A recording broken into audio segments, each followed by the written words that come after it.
Welcome back to enchanted learning. It's me Banasar Khalid. കഴിഞ്ഞ കുറച്ച് ദിവസങ്ങൾ ക്ലാസ് ഇടാൻ സാധിച്ചില്ല. അത് കുറച്ച് അസുഖം അതൊക്കെ ബന്ധപ്പെട്ട കാര്യങ്ങൾ കൊണ്ടാണ്. ഇനി മുതൽ ക്ലാസ്സുകൾ നമ്മൾ കണ്ടിന്യൂസ് ആയിട്ട് ഇടുന്നതാണ്. അതിനു മുമ്പ് നിങ്ങളെല്ലാവരോടും എനിക്ക് എന്റെ താങ്ക്സ് അറിയിക്കാനുണ്ട്. വളരെയധികം നന്ദി. വളരെ കുറച്ച് ദിവസങ്ങൾ കൊണ്ട് തന്നെ ഇത്രയും കൂടുതൽ സബ്സ്ക്രിപ്ഷൻസ് നൽകിയതിന്. തുടർന്ന് നിങ്ങളുടെ സപ്പോർട്ടും സഹകരണവും ഈ ചാനലിനോട് എന്നോടും നൽകുമെന്ന് പ്രതീക്ഷിക്കുന്നു. നിങ്ങൾക്ക് ആവശ്യമായിട്ടുള്ള ക്ലാസ്സുകൾ എന്നാൽ കഴിയുന്ന വിധം നൽകാൻ ഞാൻ ശ്രമിക്കുന്നതാണ്. അപ്പോൾ നമ്മൾ ഇന്നത്തെ ക്ലാസ് തുടങ്ങാമല്ലോ. കഴിഞ്ഞ ക്ലാസ്സിൽ വെച്ച് നമ്മൾ മതിയാക്കിയ അല്ലെങ്കിൽ കണ്ടിന്യൂ ചെയ്യാനുള്ള കുറച്ച് പോർഷൻസ് ഉണ്ട്. അത് നമുക്കിന്ന് കണ്ടിന്യൂ ചെയ്യാം. അപ്പൊ ക്ലാസ്സിലേക്ക് കടക്കാം. അപ്പൊ കഴിഞ്ഞ ക്ലാസ്സിൽ നമ്മൾ പഠിച്ചുകൊണ്ടിരുന്നത് എന്തൊക്കെയാണ്? നമ്മൾ പഠിച്ചത് അതായത് ഒരു ലോഹത്തെ വേർതിരിക്കുന്നത് എങ്ങനെ, ലോഹം ശുദ്ധീകരിക്കുന്നത് എങ്ങനെ, അല്ലെ, ലോഹത്തിനെ പ്യുവർ ആക്കുന്നത് എങ്ങനെയെന്നുള്ള സ്റ്റെപ്സ് ആണ് നോക്കിക്കൊണ്ടിരുന്നത്. അതായത് ഒരു അയിരിൽ നിന്നും ഒരു ശുദ്ധ ലോഹത്തെ വേർതിരിക്കുന്നതിനുള്ള മുഴുവൻ പ്രക്രിയകളെ കുറിച്ചാണ് നമ്മൾ പഠിക്കുന്നത്. അതിനെ ലോഹ നിഷ്കർഷണം അഥവാ മെറ്റലർജി എന്താണെന്ന് മനസ്സിലാക്കി. ഇനി അതിന് പ്രധാനപ്പെട്ട 3 ഘട്ടങ്ങൾ ഉണ്ടെന്ന് പറഞ്ഞു. അയിരുകളുടെ സാന്ദ്രണമാണ് ഒന്നാം ഘട്ടം. രണ്ടാമത്തെ ഘട്ടം എന്ന് പറഞ്ഞാൽ സാന്ദ്രീകരിച്ച അയിരിൽ നിന്ന് ലോഹത്തെ വേർതിരിക്കലാണ്. മൂന്നാമത്തെ ഘട്ടം ലോഹ ശുദ്ധീകരണമാണെന്ന് നമ്മൾ മനസ്സിലാക്കി. ഇനിയുടെ അയിരുകളുടെ സാന്ദ്രണത്തിൽ നമ്മൾ കുറച്ച് കാര്യങ്ങൾ പല വിധത്തിൽ, അതായത് അയിരുകളിലെ അടങ്ങിയിരിക്കുന്ന അപദ്രവ്യങ്ങളുടെയും അതുപോലെ അയിരിന്റെ സ്വഭാവം അനുസരിച്ച് നമ്മുടെ സാന്ദ്രണ രീതികൾ തിരഞ്ഞെടുക്കുന്നതിനെ കുറിച്ച് പഠിച്ചു. അതിൽ പല രീതിയിലുള്ള തിരഞ്ഞെടുക്കുന്നുണ്ട്. ജലപ്രവാഹത്തിൽ കഴിയെടുക്കുന്നതുണ്ട്, അല്ലെ, പ്ലവന പ്രക്രിയ എന്ന് പറയുന്ന ഒരു പ്രക്രിയയുണ്ട്, പിന്നെ കാന്തിക വിഭജനമുണ്ട്, ലീച്ചിങ് മുതലായ പ്രക്രിയകൾ നമ്മൾ മനസ്സിലാക്കി. ഇനി നമ്മൾ അവിടെ തന്നെ നമ്മൾ പഠിച്ചതാണ് എന്താണ് വിവിധതരം അയിരുകളും അതിന്റെ സാന്ദ്രണ രീതിയും നമ്മൾ കഴിഞ്ഞ ക്ലാസ്സിൽ മനസ്സിലാക്കി. ഇനി അതിനോടൊപ്പം തന്നെ നമ്മൾ മനസ്സിലാക്കിയത് രണ്ടാമത്തെ സ്റ്റെപ്പ് എന്ന് പറയുന്നത് എന്താണ്? സാന്ദ്രീകരിച്ച അയിരിൽ നിന്ന് ലോഹത്തെ വേർതിരിക്കലാണ്. സാന്ദ്രീകരിച്ച അയിരിൽ നിന്ന് ലോഹത്തെ എപ്രകാരം വേർതിരിക്കുന്നു? 2 ഘട്ടങ്ങളാണ് അവിടെ ഉള്ളത്. സാന്ദ്രീകരിച്ച അയിരിനെ ആദ്യം ഓക്സൈഡ് ആക്കണം, അതിനുശേഷം ഓക്സൈഡ് ആക്കിയ അയിരിന്റെ നിരോക്സീകരണമാണ് അവിടെ നടക്കുന്നതെന്ന് പറഞ്ഞു. അതിന് നമ്മൾ പറഞ്ഞു സാന്ദ്രീകരിച്ച അയിരിനെ ഓക്സൈഡ് ആക്കുന്നത് 2 രീതിയിൽ നമുക്ക് ചെയ്യാം. ഒന്ന് കാൽസിനേഷൻ എന്നും മറ്റത് റോസ്റ്റിംഗ് എന്നും പറഞ്ഞു. അതൊക്കെ നിങ്ങൾക്ക് ഓർമ്മയുണ്ടെന്ന് വിശ്വസിക്കുന്നു. ഇപ്പൊ കാൽസിനേഷൻ എന്ന് പറയുന്നത് നമ്മൾ എന്താണ് മനസ്സിലാക്കിയത്? വായുവിന്റെ അസാന്നിധ്യത്തിലാണ് അവിടെ വായുവിന്റെ അസാന്നിധ്യത്തിൽ അയിരിനെ അതിനെ ദ്രവണാങ്കത്തെക്കാൾ കുറഞ്ഞ താപനിലയിൽ ചൂടാക്കുന്ന പ്രക്രിയയാണ് കാൽസിനേഷൻ എന്ന് നമ്മൾ മനസ്സിലാക്കി. അപ്പൊ അങ്ങനെ കാൽസിനേഷൻ നടത്തുന്ന ഭാഗമായിട്ട് ലോഹ കാർബണേറ്റുകളും ഹൈഡ്രോക്സൈഡും എന്തായിട്ട് മാറുന്നു? ഓക്സൈഡ് ആയി മാറുന്നു. അങ്ങനെയാണ് അവിടെ അയിരുകളുടെ അയിരിനെ ഓക്സൈഡ് ആക്കുന്ന പ്രക്രിയ നടക്കുന്നത്. അടുത്ത റോസ്റ്റിംഗ് എന്ന് പറയുന്ന മറ്റൊരു രീതിയിലെ പ്രവർത്തനമാണ് അയിരിനെ ഓക്സൈഡ് ആക്കുന്നത്. അവിടെ വായുവിന്റെ സാന്നിധ്യത്തിലാണ് അയിരിനെ അതിന്റെ ദ്രവണാങ്കത്തെക്കാൾ കുറഞ്ഞ താപനിലയിൽ ചൂടാക്കുന്നത്. ഇനി നമ്മൾ പറഞ്ഞു അപ്പോഴെന്ത് സംഭവിക്കുന്നു എന്നൊക്കെ നമ്മൾ വിശദമാക്കി കഴിഞ്ഞ ക്ലാസ്സിൽ പറഞ്ഞതാണ്. അതുകൊണ്ട് ഞാൻ ഒന്നും കൂടി വിശദീകരിക്കുന്നില്ല. നമുക്ക് അത്രയും ഡീറ്റെയിൽ ആയിട്ടുള്ള കാര്യങ്ങളൊന്നും വേണ്ട. ഇവിടെ എന്തൊക്കെയാണ്, ഏതൊക്കെ രീതിയിലാണ്, ഏതൊക്കെ ഘട്ടങ്ങളിലൂടെയാണ് നമ്മൾ കടന്നു പോകുന്നതെന്ന് മനസ്സിലാക്കി വെക്കുക.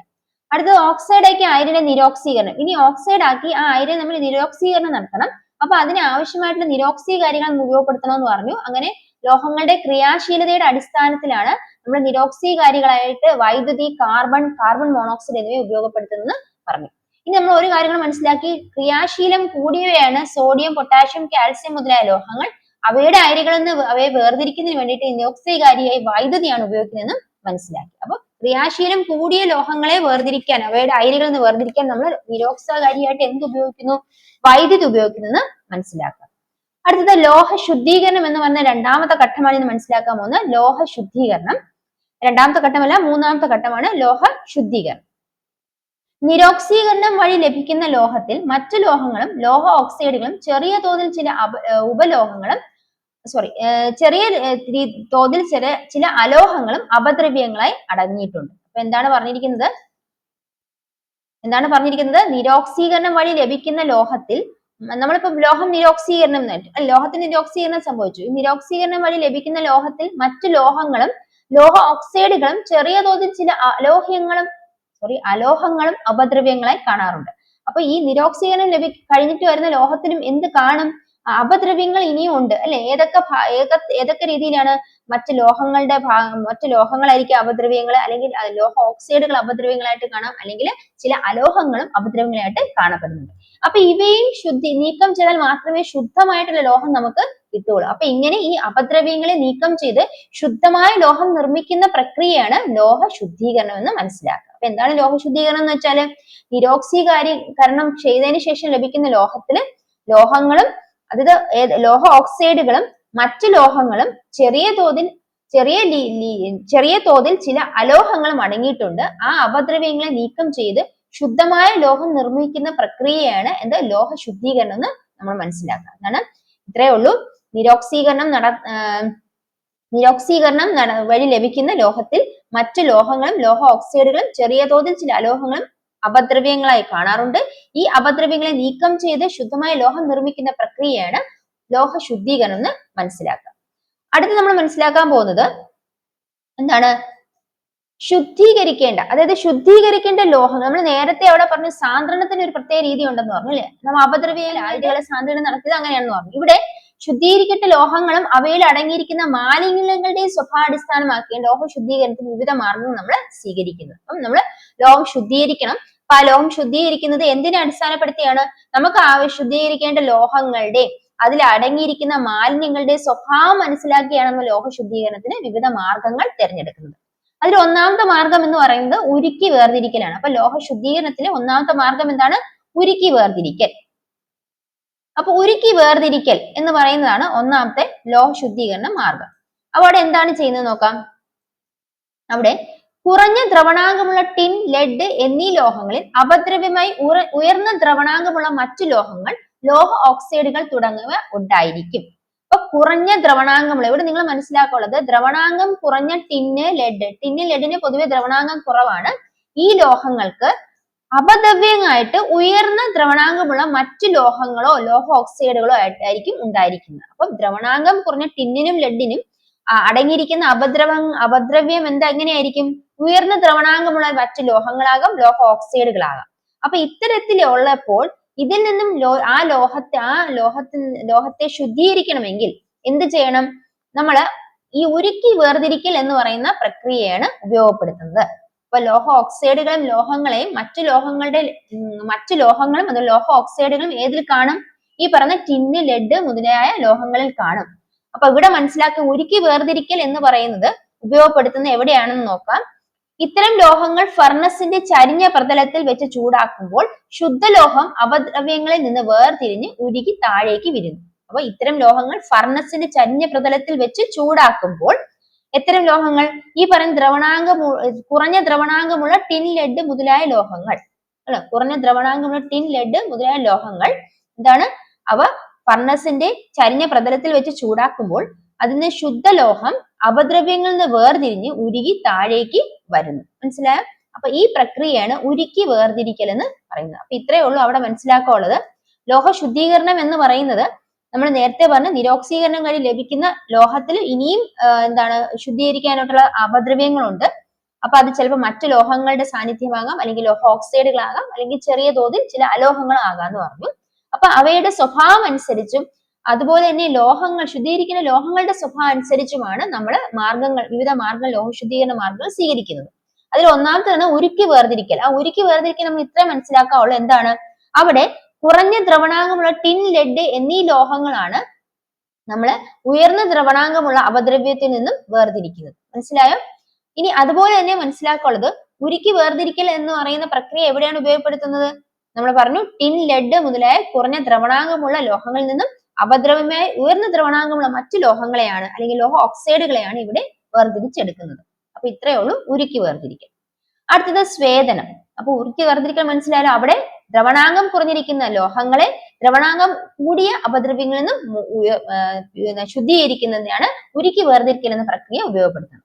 ഉദാഹരണം ടിന്ന്, ലെഡ് എന്ന് മനസ്സിലാക്കുക. അടുത്ത സ്വേദനം എന്ന് പറയുന്നത് മറ്റൊരു ലോഹ ശുദ്ധീകരണ പ്രക്രിയയാണ്. അവിടെ എന്ന് പറയുന്നത് താരതമ്യേന കുറഞ്ഞ തിളനിലയിലുള്ള ലോഹങ്ങളായ സിങ്ക്, കാഡ്മിയം, മെർക്കുറി എന്നിവ ശുദ്ധീകരിക്കുന്നതിനാണ് ഇവ ഉപയോഗിക്കുന്നത്. അപ്പൊ എന്താണ് താരതമ്യേന കുറഞ്ഞ തിളനിലയുള്ള? നോക്കൂടെ, നമ്മൾ നേരത്തെ അവിടെ പറഞ്ഞ ദ്രവണാങ്കമാണെങ്കിൽ ഇവിടെ സ്വേദനത്തില് തിളനിലയാണ് പറഞ്ഞിരിക്കുന്നത്. എന്താണ്? കുറഞ്ഞ തിളനിലയുള്ള ലോഹങ്ങളായ സിങ്ക്, കാഡ്മിയം, മെർക്കുറി എന്നിവ ശുദ്ധീകരിക്കുന്നതിനാണ് ഈ രീതി ഉപയോഗിക്കുന്നത്. അപ്പൊ സ്വേദനം എന്ന രീതി ഒരു ലോഹ ശുദ്ധീകരണ രീതിയാണ്. അവിടെ നമ്മൾ എന്താണെന്ന് മനസ്സിലാക്കാനുള്ളതെന്ന് വെച്ചാല് തിളനില കുറഞ്ഞ ലോഹങ്ങളായ സിങ്ക്, കാഡ്മിയം, മെർക്കുറി എന്നിവ ശുദ്ധീകരിക്കുന്നതാണ് ഈ രീതി ഉപയോഗപ്പെടുത്തുന്നത് മനസ്സിലാക്കാം. അപ്പൊ തിളനില കുറഞ്ഞിരിക്കുന്നതിനാൽ ഈ ലോഹത്തിൽ അടങ്ങിയിരിക്കുന്ന അപദ്രവ്യങ്ങള് എന്ത് ചെയ്യുന്നുണ്ട്? ചൂടാക്കുമ്പോൾ അപദ്രവ്യം അടങ്ങിയ ലോഹം ഉണ്ടല്ലോ, ഈ ലോഹത്തിൽ അപദ്രവ്യങ്ങൾ അടങ്ങിയിരിക്കുന്നു. അപ്പൊ ഈ ലോഹത്തെ നമ്മൾ ചൂടാക്കുന്നു. അപ്പൊ ഈ ലോഹത്തിന് എങ്ങനെയാണ്? തിളനില കുറവാണ്. അതുകൊണ്ട് ഇത് പെട്ടെന്ന് ബാഷ്പീകരിക്കപ്പെടുന്നു. അങ്ങനെ ഈ ബാഷ്പീകരിക്കപ്പെടുന്ന ലോഹത്തെ ഘനീഭവിച്ച് നമുക്ക് അതിന് ശുദ്ധലോഹം ലഭിക്കുമെന്നാണ് സ്വേദനം എന്ന രീതിയിലൂടെ നമ്മൾ മനസ്സിലാക്കാവുള്ളത്. അപ്പൊ സ്വേദനം എന്ന് പറഞ്ഞാൽ താരതമ്യേന കുറഞ്ഞ തിളങ്ങിയ ലോഹങ്ങളായ സിങ്ക്, കാഡ്മിയം, മെർക്കുറി എന്നിവ ശുദ്ധീകരിക്കുന്നതിന് ഈ രീതി ഉപയോഗിക്കുന്നു എന്ന് മനസ്സിലായി. ഏത് രീതി? സ്വേദനം എന്ന ലോഹ ശുദ്ധീകരണ രീതി ഉപയോഗിക്കുന്നു. അപ്പൊ വൈദ്യുതി വിശ്ലേഷണമാണ് അടുത്തത്. അപ്പൊ ഇതിൽ മനസ്സിലാക്കുക ഇത്രയേ ഉള്ളൂ. അപദ്രവ്യം അടങ്ങിയ ലോഹം ഒരു റിട്ടോർട്ടിൽ വെച്ച് ചൂടാക്കുമ്പോൾ ശുദ്ധലോഹം മാത്രം ബാഷ്പീകരിക്കുന്നു. ഈ ബാഷ്പം ഘനീഭവിച്ച് ശുദ്ധലോഹം ലഭിക്കുന്ന രീതിയാണ് സ്വേദനം. മനസ്സിലായോ? അടുത്ത വൈദ്യുത വിശ്ലേഷണ ശുദ്ധീകരണം. അടുത്ത മൂന്നാമത്തെ ഒരു രീതിയാണ് വൈദ്യുത വിശ്ലേഷണ ശുദ്ധീകരണം അല്ലെങ്കിൽ ഇലക്ട്രോലിറ്റിക് റിഫൈനിങ് എന്നാണ് അതിന്റെ അർത്ഥം. ഒരു ചെറിയ കഷ്ണം ശുദ്ധലോഹം, അതൊരു മറ്റൊരു ലോഹ ശുദ്ധീകരണ രീതിയാണ്. ഇവിടെ എന്താണ് ചെയ്യുന്നതെന്ന് വെച്ചാൽ ഇവിടെ വൈദ്യുതിയുടെ സഹായത്തോടു കൂടിയാണ് ലോഹ ശുദ്ധീകരണം നടക്കുന്നതെന്ന് മനസ്സിലാക്കുക.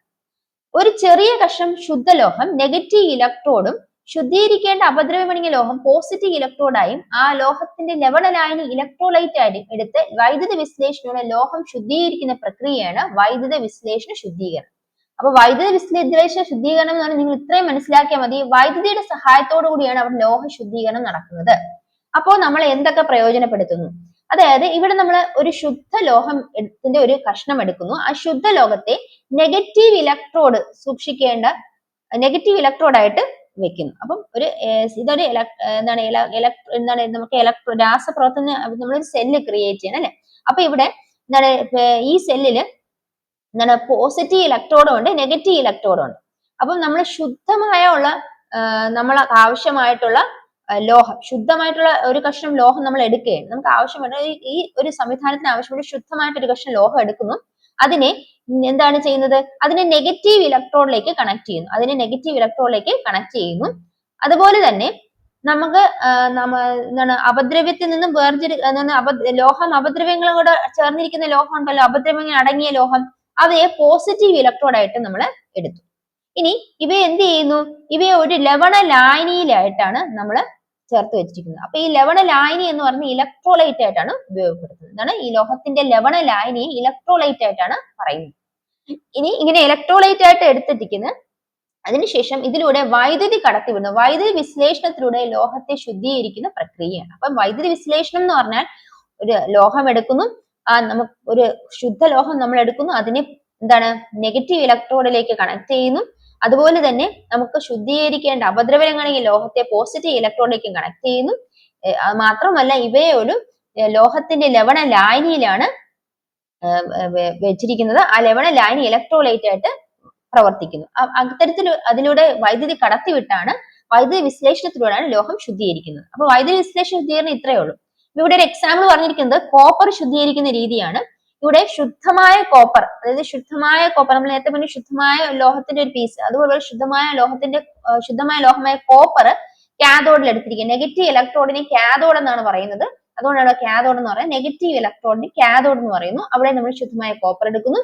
ഇനി പോസിറ്റീവ് ഇലക്ട്രോഡിൽ എന്തെടുക്കുന്നു? നമുക്ക് അപദ്രവ്യങ്ങളോട് കൂടിയ, നമുക്ക് ശുദ്ധീകരിക്കേണ്ട ആവശ്യമായിട്ടുള്ള അപദ്രവ്യങ്ങളോട് കൂടിയ ലോഹമായ കോപ്പറാണ് ഇവിടെ എടുത്തിരിക്കുന്നത് ആനോഡിൽ. ഇനി എന്താ സംഭവിക്കുന്നു? എടുത്തിരിക്കുന്ന ലവണ ലായനി എന്ന് പറയുന്നത് ഇതൊരു ലോഹത്തിന്റെ ലവണ ലായനിയാണ്. ഇവിടെ എടുത്തിരിക്കുന്ന ലോഹത്തിന്റെ ലവണ ലായനി എന്ന് പറഞ്ഞാൽ കോപ്പർ സൾഫേറ്റ് ലായനിയാണ്. അതിലേക്ക് H2SO4 സൾഫ്യൂരിക് ആസിഡ് ചേർത്തിട്ടുണ്ട്. നിങ്ങൾ ഇത്രയൊന്നും മനസ്സിലാക്കണ്ട, ഈ ഒരു എക്സാമ്പിൾ പറഞ്ഞിരിക്കുന്നതാണ്. ഇവിടെ എന്തൊക്കെ എടുത്തിരിക്കുന്ന നോക്കാം. ഒരു കോപ്പർ എന്ന ലോഹമാണ് ശുദ്ധീകരിക്കുന്നതെങ്കിൽ അവിടെ പോസിറ്റീവ് ഇലക്ട്രോഡ് ആയിട്ട് എടുത്തിരിക്കുന്ന ആരെയാണ്? അപദ്രവ്യം അടങ്ങിയ അല്ലെങ്കിൽ ശുദ്ധീകരിക്കേണ്ട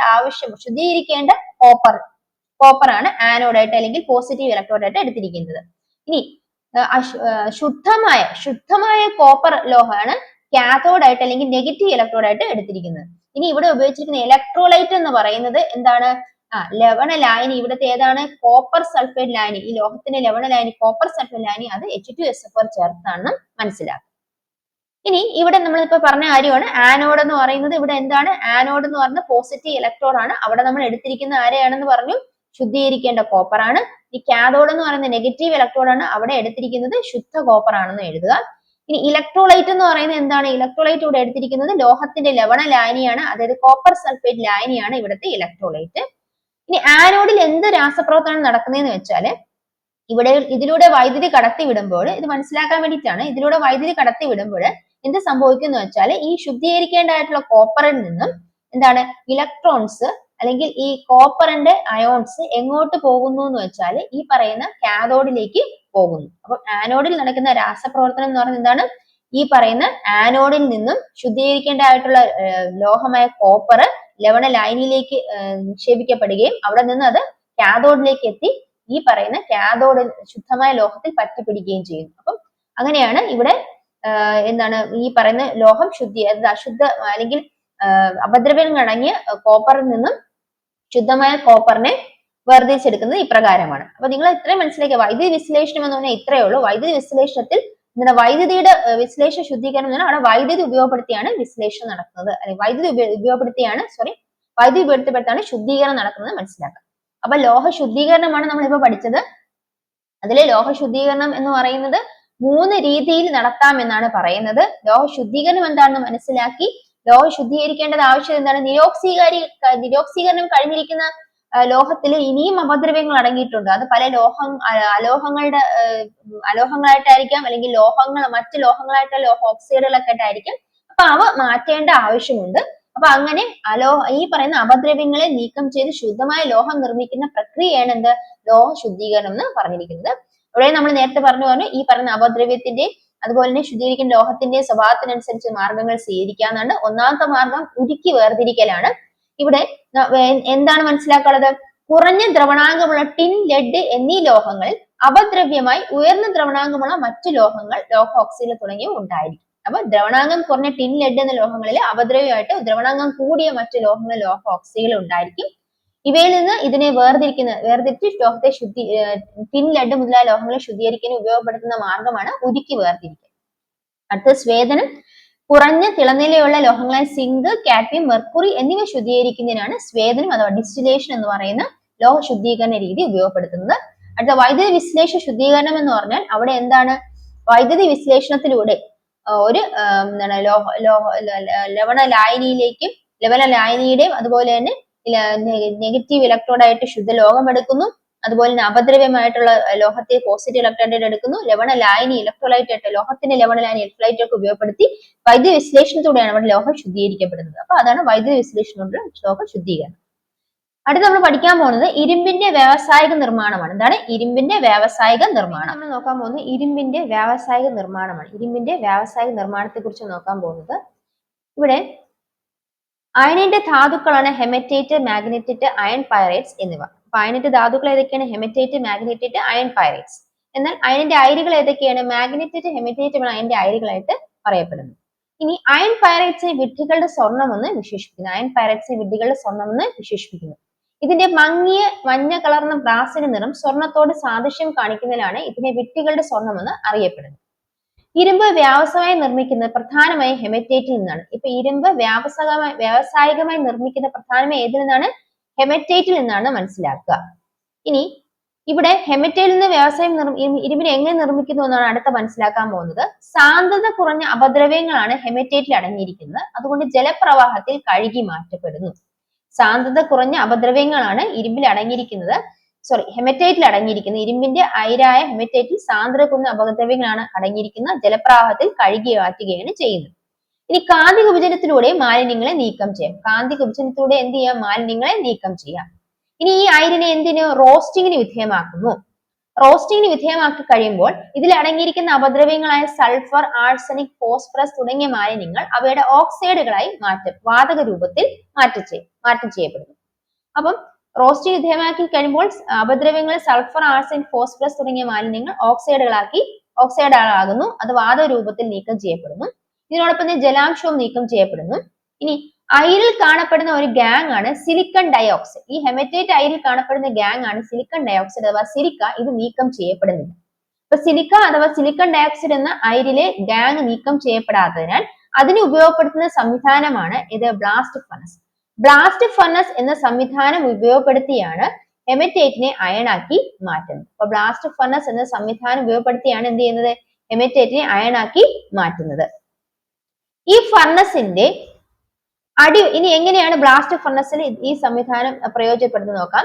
ഫർണസിന്റെ അടിവശത്തു കൂടി ഉയർന്ന താപനില ശക്തമായ വായുപ്രവാഹം കടത്തിവിടുന്നു. അതിനാൽ ഈ ഫർണസിനെ ബ്ലാസ്റ്റ് ഫർണസ് എന്ന് വിളിക്കുന്നു. അപ്പൊ ബ്ലാസ്റ്റ് ഫർണസ് എന്ന് വിളിക്കാൻ കാരണം ഫർണസിന്റെ അടിവശത്തോടു കൂടി ശക്തമായ ഉയർന്ന താപനിലയിൽ ശക്തമായ വായുപ്രവാഹം കടത്തിവിടുന്നു. അതുകൊണ്ട് ഇതിനെ ബ്ലാസ്റ്റ് ഫർണസ് എന്ന് വിളിക്കുന്നു.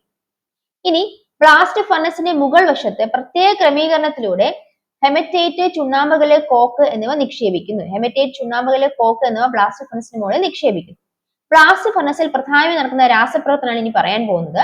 കാർബണും ഓക്സിജനും ചേർന്ന് ഇവിടെ എന്താണ് ശക്തമായ വായുപ്രവാഹം ഉയർന്ന താപനിലയിൽ കൊടുത്തുകൊണ്ടിരിക്കുകയാണ്. അപ്പോഴത്തേക്കും മുകളിൽ എന്തുണ്ട്? ചുണ്ണാമ്പുകല്ല്, കോക്ക്, ഹെമറ്റേറ്റ് എന്നിവയുടെ മിശ്രിതം വെച്ചിട്ടുണ്ട്. അപ്പൊ ഇതില് കാർബൺ ഓക്സിജനുമായി ചേർന്ന് കാർബൺ ഡൈ ഓക്സൈഡും താപവും പുറത്തേക്ക് വിടുന്നു. ഇനി കാർബൺ ഡൈ ഓക്സൈഡ് കാർബണായി പിന്നെയും ചെറു താപവും ഉപയോഗപ്പെടുത്തി കാർബൺ മോണോക്സൈഡായി മാറുന്നു എന്നാണ് പറയുന്നത്. അപ്പൊ കാർബൺ മോണോക്സൈഡ് പ്രധാനമായും ഹെമറ്റേറ്റിനെ നിരോക്സീകരിച്ച് അയണാക്കി മാറ്റുന്ന ആരാണ്? Carbon monoxide. അപ്പൊ ഇത്തരത്തിൽ രൂപപ്പെടുന്ന കാർബൺ മോണോക്സൈഡ് ആണ് എന്ത് ചെയ്യുന്നത്? ഈ കാർബൺ മോണോക്സൈഡ് പ്രധാനമായും ഹെമറ്റേറ്റിനെ നിരോക്സീകരിച്ച് അയണാക്കി മാറ്റുന്നത്. അപ്പൊ അതൊരു ചോദ്യമാണ്. അപ്പൊ കാർബൺ മോണോക്സൈഡ് ഹെമറ്റേറ്റിനെ അയണാക്കി മാറ്റുന്ന നിരോക്സകാരിയായിട്ട് ഉപയോഗിക്കുന്ന ആരാണ്? കാർബൺ മോണോക്സൈഡ് ആണെന്ന് മനസ്സിലാക്കുക. ഹെമറ്റേറ്റിനെ നിരോക്സീകരിക്കുന്നതിന് ഉപയോഗപ്പെടുത്തുന്ന നിരോക്സീകാരി ഏതാണ്? Carbon monoxide. അപ്പൊ കാർബൺ മോണോക്സൈഡ് ആണ് പ്രധാനമായും ഹെമറ്റേറ്റിനെ നിരോക്സീകരിച്ച് അയണാക്കി മാറ്റുന്നത്. അടുത്ത് നമ്മൾ മനസ്സിലാക്കാനുള്ളത് ഫർണസിലെ ഉയർന്ന താപനിലയിൽ കാൽഷ്യം കാർബണേറ്റ് വിഘടിച്ച് കാൽഷ്യം ഓക്സൈഡും കാർബൺ ഡയോക്സൈഡും ഉണ്ടാകുന്നു. നേരത്തെ കാർബൺ മോണോക്സൈഡ് ആണ് ഉണ്ടായത്. ഈ കാർബൺ മോണോക്സൈഡ് ആണ് ഹെമറ്റേറ്റിനെ നിരോക്സീകരിച്ച് അയണാക്കി മാറ്റുന്നതെന്ന് മനസ്സിലാക്കി. അടുത്തത് എന്താണ് പറഞ്ഞത്? അടുത്തത് പറഞ്ഞത് ഫർണസിലെ ഉയർന്ന താപനിലയിൽ കാൽഷ്യം കാർബണേറ്റ് വിഘടിക്കുന്നു. ഫർണസിലെ ഉയർന്ന താപനിലയിൽ കാൽഷ്യം കാർബണേറ്റ് വിഘടിച്ച് കാൽഷ്യം ഓക്സൈഡും കാർബൺ ഡയോക്സൈഡുമായിട്ട് മാറുന്നു. അപ്പൊ ഫർണസിലെ ഉയർന്ന താപനിലയിൽ ഇത് വിഘടിച്ച് കാൽഷ്യം കാർബണേറ്റ് വിഘടിച്ച് കാൽഷ്യം ഓക്സൈഡും കാർബൺ ഡയോക്സൈഡും ഉണ്ടാകുന്നു എന്ന് പറഞ്ഞു. ഇതുപോലെ തന്നെ ആദ്യം ഉണ്ടായ കാർബൺ മോണോക്സൈഡ് ആണെന്ന് പറഞ്ഞു. കാർബൺ മോണോക്സൈഡ് എന്താണ്? ഹെമറ്റേറ്റിനെ നിരോക്സീകരിച്ച് അയണാക്കി മാറ്റുന്നു. ഇനി ഈ ഫർണസിന്റെ ഇവിടെ നടക്കുന്ന അതില് അടുത്ത റിയാക്ഷൻ എന്താണ്? ഉയർന്ന താപനിലയിൽ കാൽഷ്യം കാർബണേറ്റ് വിഘടിക്കുന്നു. ഇവിടെ ചുണ്ണാമ്പുകല്ല് കാൽഷ്യം കാർബണേറ്റ് വിഘടിച്ച് കാൽഷ്യം ഓക്സൈഡും കാർബൺ ഡയോക്സൈഡും ഉണ്ടാകുന്നു എന്ന് മനസ്സിലാക്കും. അപ്പൊ കാൽഷ്യം കാർബണേറ്റ് വിഘടിച്ച് കാൽഷ്യം ഓക്സൈഡും കാർബൺ ഡയോക്സൈഡും ഉണ്ടാകുന്നു. അടുത്ത എന്താണ് മനസ്സിലാക്കാനുള്ളത് എന്ന് പറഞ്ഞു. ഇവിടെ കാൽഷ്യം കാർബണേറ്റ് വിഘടിച്ച് കാൽഷ്യം ഓക്സൈഡും കാർബൺ ഡയോക്സൈഡും മാറുന്നു. ഇതിൽ കാൽഷ്യം ഓക്സൈഡ് ആണ് ഫ്ലക്സ് എന്നറിയപ്പെടുന്നത്. ഇനി അയിരിൽ നിന്നും സെപ്പറേറ്റ് ചെയ്യാതെ കിടക്കുന്ന അല്ലെ, നമ്മൾ നേരത്തെ പറഞ്ഞു എന്താണ്? ആ അപദ്രവ്യത്തിൽ നിന്ന് എല്ലാം വാതകമായിട്ട് മാറിപ്പോയിട്ടും എന്ത് മാറിപ്പോയിട്ടില്ലായിരുന്നു? ഈ പറയുന്ന സിലിക്കൺ ഡൈ ഓക്സൈഡ് അതിൽ നിന്ന് സെപ്പറേറ്റ് ആയി പോയിട്ടില്ലായിരുന്നു. അപ്പൊ സിലിക്കൺ ഡൈ ഓക്സൈഡ് ആണ് ഇവിടെ ഗ്യാങ് ആയിട്ട് പ്രവർത്തിക്കുന്നത്. സിലിക്കൺ ഡൈ ഓക്സൈഡ് ആണ് എന്ത് ചെയ്യുന്നത്? ഗ്യാങ് ആയിട്ട് പ്രവർത്തിക്കുന്നത്. അപ്പൊ കാൽഷ്യം ഓക്സൈഡ് ആണ് അടുത്ത ഫ്ലക്സ് എങ്കിൽ സിലിക്കൺ ഡൈ ഓക്സൈഡ് ആണ് ഗ്യാങ് എന്ന് മനസ്സിലാക്കുക. ഇനി അങ്ങനെ ഇവ രണ്ടും പ്രവർത്തിച്ചു. കാൽഷ്യം ഓക്സൈഡ് ഫ്ലക്സ് എന്ന് പറയുന്ന കാൽഷ്യം ഓക്സൈഡും അയിരിലെ സിലിക്കൺ ഡൈ ഓക്സൈഡ് എന്ന് പറയുന്ന ഗ്യാങ്ങും പ്രവർത്തിച്ച് എളുപ്പത്തിൽ ഉരുകുന്ന കാൽസ്യം സിലിക്കേറ്റ് എന്ന സ്ലാങ് ആയി മാറുന്നു. കാൽഷ്യം സിലിക്കേറ്റ് എന്ന സ്ലാങ് ആയി മാറുന്നു. നിങ്ങൾ ഇത്രയും മനസ്സിലാക്കിയാൽ മതി. ബ്ലാസ്റ്റ് ഫർണസിൽ ഹെമറ്റേറ്റിനെ അയണാക്കി മാറ്റുന്ന പ്രക്രിയയാണ് നടക്കുന്നത്. ആ ബ്ലാസ്റ്റ് ഫർണസിൽ എന്ത് സംഭവിക്കുന്നു വെച്ചാൽ കാർബൺ മോണോക്സൈഡ് ആണ് ആദ്യം ഉണ്ടാകുന്നത്. ഈ കാർബൺ മോണോക്സൈഡ് പ്രധാനമായും ഹെമറ്റേറ്റിനെ നിരോക്സീകരിച്ച് അയണാക്കി മാറ്റുന്നു. ഇനി രണ്ടാമത് ഫർണസിൽ നടക്കുന്ന മറ്റൊരു പ്രവർത്തനം എന്ന് പറയുന്നത് കാൽഷ്യം കാർബണേറ്റ് വിഘടിച്ച് കാൽഷ്യം ഓക്സൈഡും കാർബൺ ഡയോക്സൈഡുമായിട്ട് മാറുന്നു എന്ന് മനസ്സിലാക്കുക. അതില് കാൽഷ്യം ഓക്സൈഡ് എന്ന് പറയുന്നത് ഫ്ലക്സ് ആണ്. കാൽഷ്യം ഓക്സൈഡിനെ ഫ്ലക്സ് എന്ന് വിളിക്കുന്നു. അതുപോലെ തന്നെ അയിരിലെ സിലിക്കൺ ഡയോക്സൈഡിനെ ഗ്യാങ് എന്നും വിളിക്കുന്നു. ഈ കാൽഷ്യം ഓക്സൈഡും സിലിക്കൺ ഡയോക്സൈഡും കൂടെ പ്രവർത്തിച്ച് എളുപ്പത്തിൽ ഉരുകുന്ന കാൽഷ്യം സിലിക്കേറ്റ് അഥവാ സ്ലാങ് ആയി മാറുന്നു. കാൽഷ്യം സിലിക്കേറ്റ് ആണ് ഇവിടുത്തെ സ്ലാങ് എന്ന് മനസ്സിലാക്കുക. അപ്പൊ കാൽഷ്യം ഓക്സൈഡ് ആണ് എന്തോ ഈ ബ്ലാസ്റ്റ് ഫർണസിലെ ഫ്ലക്സ്, സിലിക്കൺ ഡയോക്സൈഡ് ആണ് ഗ്യാങ്, അതുപോലെ കാൽഷ്യം സിലിക്കേറ്റ് ആണ് സ്ലാങ് എന്ന് മനസ്സിലാക്കുക. ഇനി ഗ്യാങ്ങിന് ആസിഡ് സ്വഭാവമാണെങ്കിൽ ബേസിക് സ്വഭാവമുള്ള ഫ്ലക്സ് ആയിരിക്കണം നമ്മൾ ഉപയോഗിക്കേണ്ടത്. അപ്പം ഗ്യാങ്ങിന് അസിഡിക് സ്വഭാവമാണെങ്കിൽ ബേസിക് സ്വഭാവമുള്ള ഫ്ലക്സ് ആണ് ഉപയോഗപ്പെടുത്തുന്നത്. ഗ്യാങ്ങിന് ബേസിക് സ്വഭാവമാണെങ്കിൽ അസിഡിക് സ്വഭാവമുള്ള ഫ്ലക്സുമാണ് ഉപയോഗിക്കേണ്ടത്. അപ്പൊ ഇവിടെ ഗ്യാങ്ങിന് ബേസിക് സ്വഭാവമാണെങ്കിൽ നമ്മൾ ഫ്ലക്സ് അസിഡിക് ആയിരിക്കണം, ഫ്ലക്സിന് ബേസിക് സ്വഭാവമാണെങ്കിൽ ഗ്യാങ് അസിഡിക്കും ആയിരിക്കണം എന്ന് മനസ്സിലാക്കുക. ആസിഡ് സ്വഭാവമാണെങ്കിൽ ബേസിക് സ്വഭാവം ഫ്ലക്സ് ആണ് ഉപയോഗിക്കേണ്ടത്. അതുപോലെ ഗ്യാങ്ങിന് ബേസിക് സ്വഭാവമാണെങ്കിൽ അസിഡിക് സ്വഭാവമുള്ള ഫ്ലക്സും ആയിരിക്കണം ഉപയോഗിക്കേണ്ടത്. അപ്പൊ ഗാങ് ബേസിക് ആസിഡിക് ആണെങ്കിൽ ഫ്ലക്സ് ബേസിക് ആയിരിക്കണം, ഗാങ് ബേസിക് ആണെങ്കിൽ ഫ്ലക്സ് ആസിഡിക് ആയിരിക്കണം. ഇത്ര മനസ്സിലാക്കും. അങ്ങനെ ലഭിക്കുന്ന ഇതിന് ശേഷം നമുക്കൊരു സ്ലാങ് ലഭിച്ചു എന്ന് പറഞ്ഞു. കാൽഷ്യം സിലിക്കേറ്റ് ആണ് ആ സ്ലാങ്. ഇത് സാന്ദ്രത കുറഞ്ഞ ഉരുകിയ സ്ലാങ് ആണ്. ഇത് സാന്ദ്രത കുറഞ്ഞവയാണ്. ഇത് ഉരുകിയ സ്ലാങ്. ഉരുകിയ ഇരുമ്പിന് മീതെ പൊങ്ങിക്കിടക്കുന്നു. ഇവയ്ക്ക് സാന്ദ്രത കുറവാണ്. ഇപ്പൊ ഈ ഉണ്ടായ സ്ലാഗിന് സാന്ദ്രത കുറവാണ്, അതുകൊണ്ട് അത് ഇരുമ്പിന് മീതെ പൊങ്ങിക്കിടക്കുന്നു. ഈ ഫർണസിൽ നിന്നും ഉരുകിയ രൂപത്തിൽ സ്ലാങ്ങും അയണും നമുക്ക് സെപ്പറേറ്റ് ചെയ്ത് വേർതിരിച്ചെടുക്കാവുന്നതാണ്. ഫർണസിൽ നിന്നും ഉരുകിയ രൂപത്തിൽ സ്ലാങ്ങും അയണും പ്രത്യേകിച്ച് വേർതിരിച്ച് എടുക്കാവുന്നതാണ്.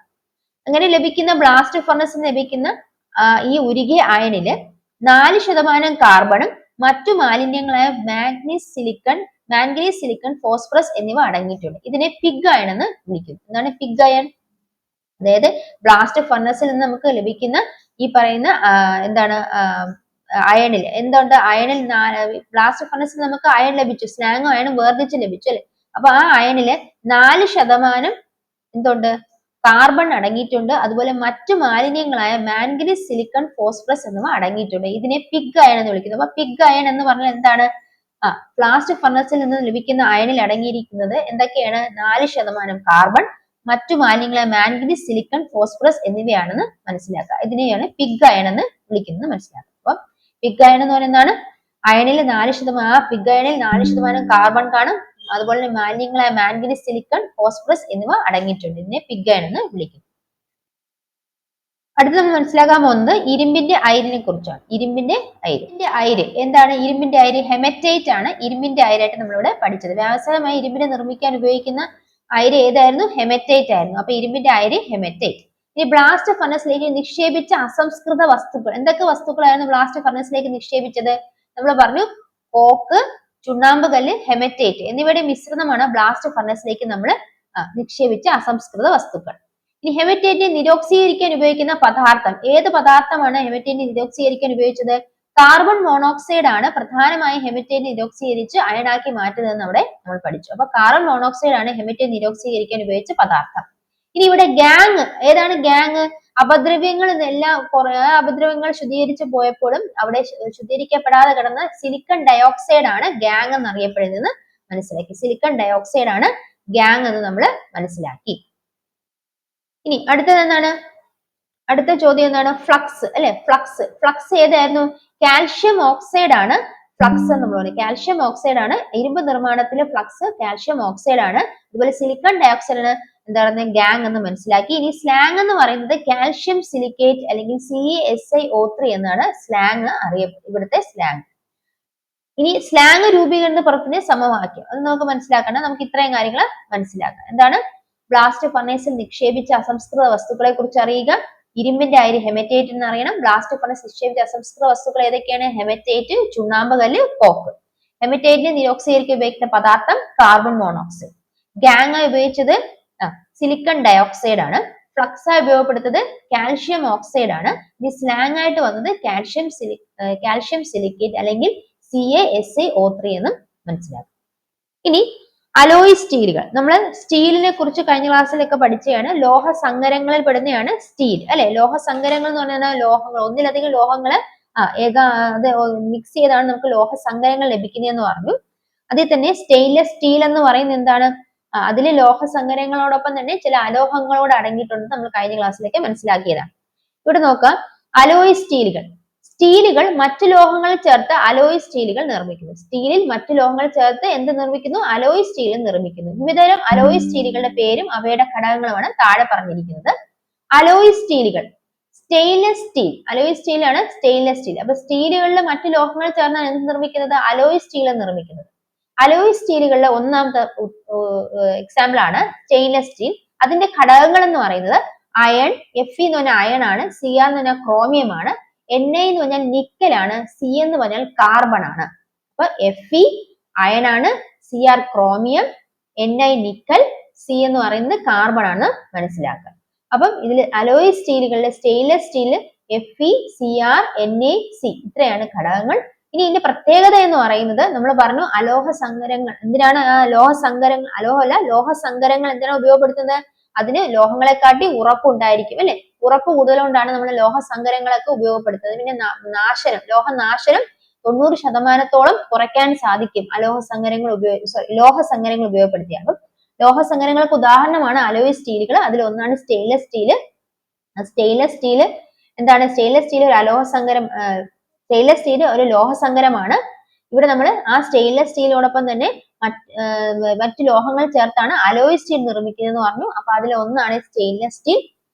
അതിൽ നമ്മൾ പറഞ്ഞ ഘടകങ്ങൾ മനസ്സിലാക്കി. അതിന്റെ പ്രത്യേകത തന്നെ ഉറപ്പുള്ളതാണ്. ഉറപ്പുള്ളത് കൊണ്ടാണ് അത് എന്ത് ഉപയോഗിക്കുന്നത്? പാത്രങ്ങൾ, വാഹന ഭാഗങ്ങൾ എന്നിവ നിർമ്മിക്കുന്നതിനാണ് അലോയ് സ്റ്റീൽ ഉപയോഗപ്പെടുത്തുന്നത്. ഇനി അൽനിക്കോ എന്ന് പറയുന്നത് അലോയ് സ്റ്റീൽ ആണ്. അൽനിക്കോ എന്ന് പറയുന്നത് നമുക്ക് അൽനിക്കോ, അതിൽ എന്തൊക്കെ ഘടകങ്ങൾ അടങ്ങിയിട്ടുണ്ട്? അലുമിനിയം, നിക്കോ, നിക്കൽ, പിന്നെ അതിൽ തന്നെ അയണും ഉണ്ട്, നിക്കൽ, അൽനിക്കോ. അയൺ ആണ് Fe എന്ന് ഇതുകൊണ്ട് സൂചിപ്പിച്ചിരിക്കുന്നത്. ഇനി CO കൊബാൾട്ട് ആണ്. അപ്പൊ FeAlNiCO, iron, aluminium, nickel, cobalt. Iron, aluminium, nickel, cobalt, alnico ആണ് ഇതിന്റെ അൽനിക്കോന്റെ പ്രധാന ഘടകങ്ങൾ. ഇതിന്റെ പ്രത്യേകത എന്ന് പറയുന്നത് അതിന് കാന്തിക സ്വഭാവമാണുള്ളത്. കാന്തിക സ്വഭാവം ഉള്ളത് കൊണ്ട് അത് സ്ഥിരകാന്തങ്ങൾ നിർമ്മിക്കാൻ ഉപയോഗപ്പെടുത്തുന്നു. കാന്തിക സ്വഭാവം സ്ഥിരകാന്തങ്ങൾ നിർമ്മിക്കാൻ ഉപയോഗപ്പെടുത്തുന്നു. അടുത്തത് നിക്രോം ആണ്. നിക്രോം എന്ന് പറയുന്നത് അയൺ, അതിന്റെ പ്രധാന ഘടകങ്ങൾ iron, nickel, chromium, carbon. Iron, nickel, chromium, carbon. ഇതിന് പ്രത്യേകത ഉയർന്ന പ്രതിരോധമാണ്. ഇതിന്റെ പ്രത്യേകത എന്താണ്? ഉയർന്ന പ്രതിരോധം. നിക്രോമിന്റെ പ്രത്യേകത ഉയർന്ന പ്രതിരോധമാണ്. അതുകൊണ്ട് ഇത് ഹീറ്റിംഗ് കോയിലുകൾ നിർമ്മിക്കുന്നതിന് ഉപയോഗപ്പെടുത്തുന്നു. അപ്പൊ പ്രതിരോധം, റെസിസ്റ്റൻസ് കൂടുതലുള്ളത് കൊണ്ട് അതിനെ ഹീറ്റിംഗ് കോയിൽ നിർമ്മിക്കാനായിട്ട് ഉപയോഗപ്പെടുത്തുന്നു. അപ്പൊ നമ്മൾ അലോയ് സ്റ്റീൽ എന്ന് പറഞ്ഞാൽ എന്താണ്? സ്റ്റീലിനോടൊപ്പം മറ്റു ലോഹങ്ങൾ ചേർത്താണ് അലോയ് സ്റ്റീൽ നിർമ്മിക്കുന്നത് മനസ്സിലാക്കുക. അതിലൊന്നാണ് സ്റ്റെയിൻലെസ് സ്റ്റീൽ. സ്റ്റെയിൻലെസ് സ്റ്റീലിന്റെ വിവിധ ഘടകങ്ങൾ എന്ന് പറയുന്നത് അയൺ, ക്രോമിയം, നിക്കൽ, കാർബൺ ആണ്. അതിന്റെ പ്രത്യേകത ഉറപ്പുള്ളതാണ്. ഇനി ഉപയോഗം ആ ഉറപ്പുള്ളതെന്നുള്ള പ്രത്യേകത കൊണ്ട് പാത്രങ്ങളും വാഹന ഭാഗങ്ങളും നിർമ്മിക്കാൻ ഉപയോഗപ്പെടുത്തുന്നു. ഇനി അൽനിക്കോ എന്ന് പറയുന്നത് മറ്റൊരു അലോയ് സ്റ്റീലാണ്. അത് അതിന്റെ ഘടകങ്ങൾ എന്ന് പറയുന്നത് അലുമിനിയം, നിക്കൽ, അയൺ, കൊബാൾട്ട് ആണ്. കാന്തിക സ്വഭാവമാണ് അവയ്ക്കുള്ളത്. സ്ഥിരകാന്തങ്ങൾ നിർമ്മിക്കാൻ ഉപയോഗപ്പെടുത്തുന്നത്. ഈ നിക്രോം എന്ന് പറയുന്നത് അയൺ, നിക്കൽ, ക്രോമിയം, കാർബൺ ആണ്. അവിടെ ഉയർന്ന പ്രതിരോധമാണ് അതിന്റെ പ്രത്യേകത. അതിനാൽ അത് ഹീറ്റിംഗ് കോയിൽ നിർമ്മിക്കാൻ ഉപയോഗപ്പെടുത്തുന്നു. ഇനി നോക്കാം, ഹീറ്റിംഗ് കോയിൽ നിർമ്മിക്കാൻ ഉപയോഗിക്കുന്ന അലോയ് സ്റ്റീൽ ഏതാണ്? അതിന്റെ കാരണം വ്യക്തമാക്കാൻ നമുക്ക് മനസ്സിലായി. ഹീറ്റിംഗ് കോയിൽ നിർമ്മിക്കാൻ ഉപയോഗിക്കുന്ന അലോയ് സ്റ്റീൽ നിക്രോം ആണ്. കാരണം എന്താണ്? ഉയർന്ന പ്രതിരോധമാണ് അതിന്റെ കാരണം. അതിന് ഉയർന്ന പ്രതിരോധം ഉള്ളതിനാൽ അതിന് ഹീറ്റിംഗ് കോയിൽ നിർമ്മിക്കാൻ ഉപയോഗിക്കുന്നു. ഇനി സ്റ്റെയിൻലെസ് സ്റ്റീൽ, നിക്രോം എന്നിവയിലെ ഘടകങ്ങൾ ഒന്ന് തന്നെയാണെങ്കിലും അവയുടെ ഗുണത്തിലെ വ്യത്യാസത്തിന് കാരണം കണ്ടെത്തി രേഖപ്പെടുത്തുക. അപ്പൊ ഇവിടെ നമ്മൾ സ്റ്റെയിൻലെസ് സ്റ്റീലിലെ ഘടകങ്ങൾ എടുത്താൽ അയൺ, ക്രോമിയം, നിക്കൽ, കാർബൺ. അതുപോലെ തന്നെ nichrome iron, nickel, chromium, carbon. Stainless സ്റ്റീലിന്റെയും നിക്രോമിന്റെയും ഘടകങ്ങൾ ഒരുപോലെയാണ്. പക്ഷേ എന്താണ് അവ ഉപയോഗപ്പെടുന്ന അതിന്റെ പ്രത്യേകത വ്യത്യാസമുള്ളതിനാൽ അവ ഉപയോഗപ്പെടുത്തുന്ന രണ്ട് ഗുണത്തിൽ ഘടകങ്ങൾ ഒന്നാണെങ്കിലും അതിന്റെ പ്രത്യേകതയിൽ വ്യത്യാസമാണ്. സ്റ്റെയിൻലെസ് സ്റ്റീൽ ആണെങ്കിൽ ഉറപ്പാണ് തരുന്നതെങ്കിൽ നിക്രോമിന് ഉയർന്ന പ്രതിരോധമാണ് നൽകുന്നത്. ഇത് എന്തുകൊണ്ടാണെന്നതിനാൽ അതിൽ ഈ അടങ്ങിയിരിക്കുന്ന ഘടകങ്ങളെ അനുപാതത്തിലുള്ള വ്യത്യാസമാണ് ഈ പറയുന്ന ഗുണത്തിൽ വരുന്ന വ്യത്യാസത്തിന് കാരണം. ഗുണത്തിൽ വ്യത്യാസം വരാൻ കാരണം ഇതിലെ ഘടകങ്ങൾ ഒന്നാണെങ്കിലും അതിൽ ചേർത്തിരിക്കുന്ന അനുപാതത്തിലെ വ്യത്യാസം കാരണമാണ് അങ്ങനെ സംഭവിക്കുന്നത്. ഇനി സ്ഥിരകാന്തങ്ങൾ നിർമ്മിക്കാൻ ഉപയോഗിക്കുന്ന അലോയ് സ്റ്റീൽ ഏതാണ്? അൽനിക്കോ ആണ് സ്ഥിരകാന്തങ്ങൾ നിർമ്മിക്കാൻ ഉപയോഗിക്കുന്ന അലോയ് സ്റ്റീൽ. ഇവിടെ നോക്കൂ, ഘടകമൂലകങ്ങൾ വ്യത്യാസപ്പെടുത്തിയും അവയുടെ അനുപാതം വ്യത്യാസപ്പെടുത്തിയും വിവിധതരം ലോഹസങ്കരങ്ങൾ നിർമ്മിക്കാം. അപ്പൊ ലോഹസങ്കരങ്ങൾ എങ്ങനെ നിർമ്മിക്കാം? ഘടകമൂലകങ്ങൾ വ്യത്യാസപ്പെടുത്തിയും അതിലടങ്ങിയിരിക്കുന്ന മൂലകങ്ങളെ വ്യത്യാസപ്പെടുത്തിയും അവയുടെ അനുപാതം വ്യത്യാസപ്പെടുത്തിയും നമുക്ക് വിവിധതരം ലോഹസങ്കരങ്ങൾ നിർമ്മിക്കാമെന്ന് നമ്മൾ ഇതിലൂടെ മനസ്സിലാക്കി. അപ്പൊ അതാണ് നമ്മൾ ഇരുമ്പിന്റെ വ്യാവസായിക നിർമ്മാണം അതിനോടനുബന്ധിച്ച കുറച്ച് കാര്യങ്ങളാണ് ഇന്നത്തെ ക്ലാസ്സിൽ മനസ്സിലാക്കിയത്. അതുപോലെ ലോഹ ശുദ്ധീകരണം എന്ന ഭാഗം മനസ്സിലാക്കി. അപ്പൊ ഇന്നത്തെ ക്ലാസ്സിൽ നമ്മൾ മനസ്സിലാക്കേണ്ടിയിരിക്കുന്ന കാര്യങ്ങൾ ഇത് വലിയ ഡീപ്പായിട്ട് നിങ്ങൾ മനസ്സിലാക്കേണ്ട. എന്തൊക്കെ ചോദ്യങ്ങളാണ് ചോദിക്കേണ്ടതെന്നുള്ളതാണ് ഞാൻ അവിടെ എടുത്ത് പറഞ്ഞിട്ടുണ്ട്. ആ കാര്യങ്ങൾ മാത്രം നിങ്ങൾ മനസ്സിലാക്കിയാൽ മതി. അപ്പം ഇന്നത്തെ ക്ലാസ് നമ്മൾ പഠിച്ചതാണ് ലോഹ ശുദ്ധീകരണം, അതുപോലെ ഇരുമ്പിന്റെ വ്യവസായ നിർമ്മാണം, അലോയ് സ്റ്റീലുകൾ. ഈ 3 ടോപ്പിക്കാണ് നമ്മൾ ഇന്ന് നോക്കിയത്. അപ്പൊ നമ്മൾ ഇന്ന് ലോഹ നിർമ്മാണവുമായി ബന്ധപ്പെട്ട കുറച്ച് പോർഷൻസ് ആണ് നോക്കിയത്. നിങ്ങൾ അത്ര ഡീറ്റെയിൽ ആയിട്ടൊന്നും മനസ്സിലാക്കേണ്ട. ഞാൻ അവിടെ സ്ട്രെസ് ചെയ്ത് പറയുന്ന കാര്യങ്ങൾ മാത്രം നിങ്ങൾ നോട്ട് ചെയ്തെടുക്കുക.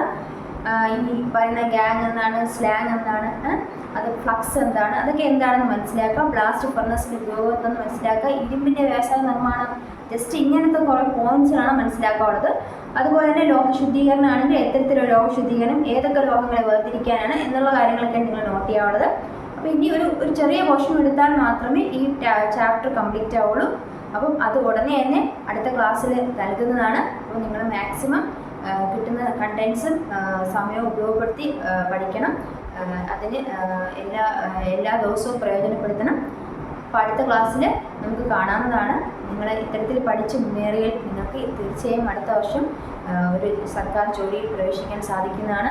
അതിന് നിങ്ങൾക്ക് കഴിയുമാറാകട്ടെ എന്ന് ഞാൻ പ്രാർത്ഥിക്കുന്നു. അപ്പം അടുത്ത ക്ലാസ്സിൽ കാണാം. Children's bye from me. Thank you.